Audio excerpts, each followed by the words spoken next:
thanks all for staying around. I'm just going to give you a brief outline of some of the network stuff that Future Earth does, and expand on some of the stuff I talked about in plenary. We're a network organization. We're a network organization that started with the Global Change Sciences 30 years ago, and we're an organization dedicated to bringing science into a stronger position, to work with partners in civil society, to work with partners in government and the private sector, to create networks that allow evidence to get more rapidly into the hands of those people who can use that evidence to create change.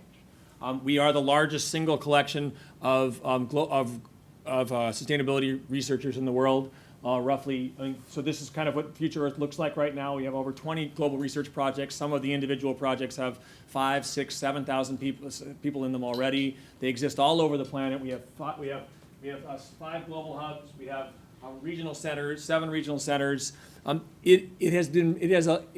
Future Earth is an organization that is taking this diffuse collection of scientists who have stood up to say, hey, we work on global change issues and we want those issues to have a bigger impact in policy and planning around the world. We want that data and information to get into the hands of those that need it. So our job is to connect those people across discipline and to connect those disciplines with partners around the world. And we do that by taking projects that are somewhat disciplinary based and focusing them around knowledge action networks that are challenge focused. And so Future Earth is a network-based challenge-focused organization. How do you bring the best possible science from around the world together on these goals? And these goals are the same goals you will find in major civil society organizations around the world.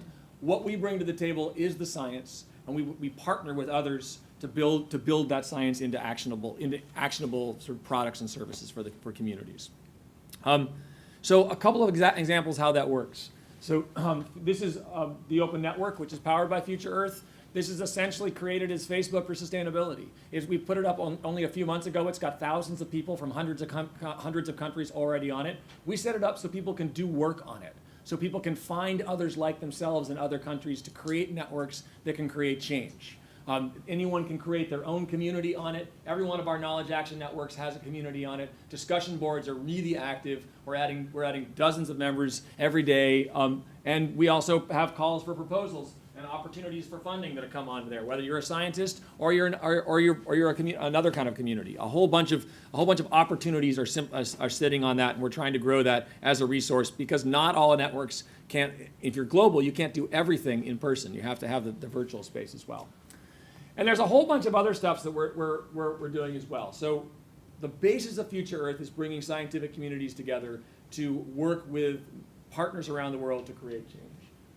We not only do we build those knowledge action networks. We just launched one of our first funding opportunities. So if people are working on biodiversity and natural assets issues, this is a call for opportunities for scientists to work across disciplines to bring those together, to focus on major issues in biodiversity and natural assets. We're present bringing science into all the major conventions. We're working with C40 on a conference really focusing climate science on cities. For example, in 2018, we were at Habitat 3 at the launch, and we're working with IPBES on a continual basis. So a lot of our work is trying to focus the attention of science on these areas. We also do a lot of work with journalism. I'm going to show you one thing. Sorry, I forgot my prop. There we go. So I'm going to end with just a really short film. And so part of our vision is that you don't make science have an impact just by doing science, because science alone isn't going to change what we need to have happen. Science and evidence are fundamental, as we're seeing out on the street right now.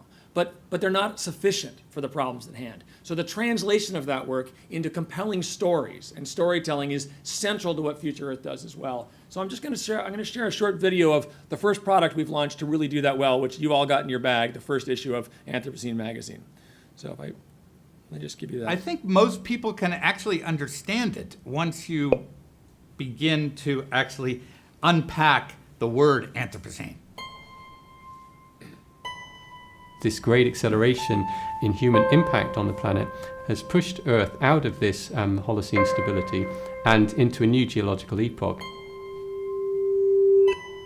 Everybody has to define it and have not necessarily a common understanding, but different understandings that have a common goal.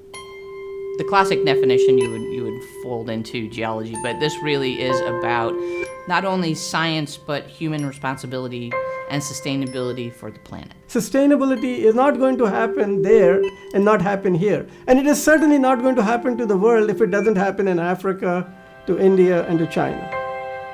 What an amazing juncture to be alive. Humanity was mostly a dribble for most of its existence, and then there's been Zoom, and now within the lives of most everyone who's alive right now, something different is coming.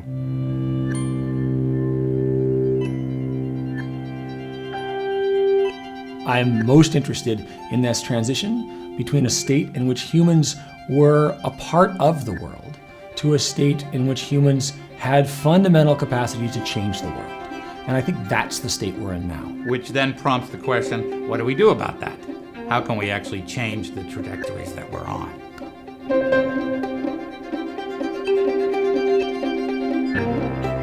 This is the first magazine devoted to the concept of the Anthropocene. We've taken on this challenge because I don't think you can change the world without having conversations that just fundamentally aren't happening today.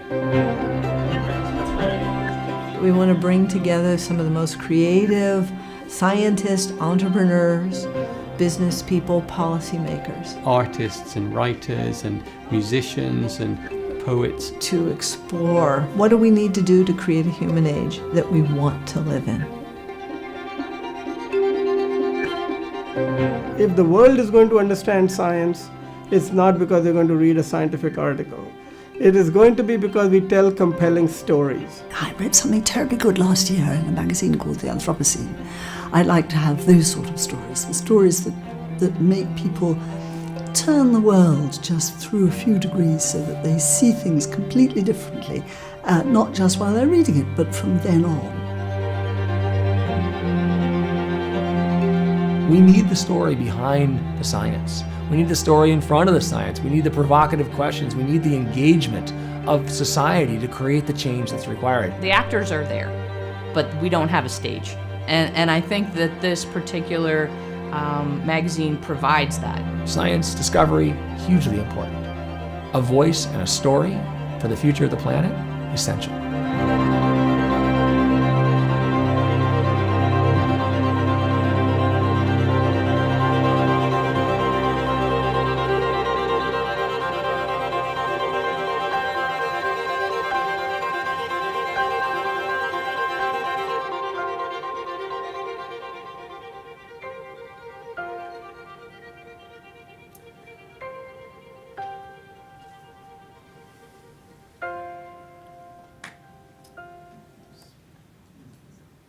And I'll just end by saying that's a network vision, because the only way that's happened is because a network of people from around the world have supported what we're doing. That the only way that's happened is because it's a network of scientists and writers and editors, and Kathy Combs, the editor-in-chief, is in the room here right there. You should stand up a second, Kathy, so people can talk to you. She's the creative genius behind this. And it's been incredibly empowering that people are willing to stay and stand up and say, yeah, I believe in these conversations and I want to support them, because that's the only way it happens. So thank everyone who's already supported us and push us to do more. Thank you.